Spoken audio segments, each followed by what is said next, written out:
You're listening to Where Before Meets After. My name's Kyle Baltrusch. I'm a plastic surgeon at Portland Plastic Surgery Group in Portland, Oregon. Today, we're going to be talking about male plastic surgery. And so the solution, the actual plastic surgery for male breast reduction is pretty straightforward and kind of, I don't want to say it's not a big deal. It's still surgery, but it's pretty easy, isn't it? There's a grading system for gynecomastia, and it does kind of influence what you need to do as far as surgery. But typically, most patients come in at a grade 1. And so that means that there is minimal glandular tissue without excess soft tissue or ptosis or sag of the chest. And so with that, there's typically good skin quality, and you can do a minimally invasive technique where the incision's just disguised on the underside of the areola, kind of at the areolar border. You can go in with a lighted retractor and just excise that glandular tissue through a very small incision using a lighted retractor. And so most people wouldn't ever know that you had chest surgery because that scar disguises quite nicely. Certainly, liposuction of the chest is a nice adjunct as well. But then when you get into larger chest volumes, then you have to talk about skin excision as well, so that when you resect, you're not just creating a lax skin envelope. So then the incisions are a little bit more visible, but can be disguised by chest hair, which is nice. Oh, that is nice. So where would those incisions be and what might you see afterward in terms of a scar?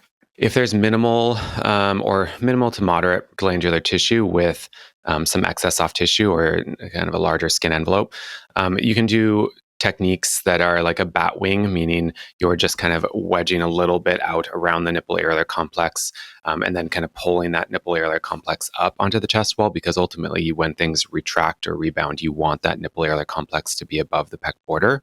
But if it's, grade 2B or 3, where there's significant glandular tissue, then you may actually have to do an amputation, which is very similar to my female to male transgender patients, where you're amputating the breast. Typically, you try to disguise that incision along the inferior inframammary fold or pec border. And then you may have to do a free nipple graft, meaning you take the nipple areolar tissue off and you put it back on in a more appropriate position as a skin graft. How long does it take to recover from gynecomastia surgery? I do place drains, a small drain that comes out laterally. Those typically stay in just for a few days.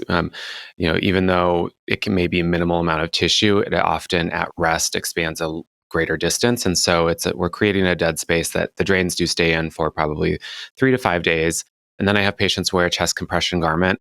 It's just a little like crop top zip up the front garment for the first few weeks. And I have them take it easy for a few weeks. So no exercise, no heavy lifting, nothing that gets their heart rate or blood pressure up. And that's pretty much standard regardless of the procedure. But if everything's fine at 2 weeks, then I tell them to slowly ease back into their normal level of activity. So typically they're back to baseline between 4 to 6 weeks. Do you have them come in for post-op at 2 weeks? How often do you see them after surgery? We usually see them within that first week, and that's for drain removal. That may be with myself or my nurse. And then I see them at 2 weeks post-op. That's kind of where, as long as everything's okay, then I lift my limitations and give them clearance to get back to normal. And typically there's no issue with them getting back to normal. And so I typically then see them somewhere between 2 to 3 months later, once all the swelling inflammation has gone down. And that's when we take final photos. What kinds of things do they say to you at that milestone? The principles are very similar to like liposuction. When you're debulking tissues, you're reliant on the patient's natural elastic properties to recoil or tighten. And so that happens pretty quickly. And you'll see even a big increase at that 2 week mark. But certainly by 3 months, things have tightened probably to the new baseline. All that swelling and inflammation have gone away as well. And I think there's a really large, satisfaction with gynecomastia surgery. I just saw 2 post-ops, just the minimally invasive periareolar technique, last week, and both at 2 weeks had seen great improvement, and we're very happy with their results so far. And so at 3 months, when things are finalized, patients are typically very happy, feel very confident in wearing more fitted clothes or being shirtless outside. Where can we see photos of your male breast reduction cases? Photos for before and afters can be typically seen on our website.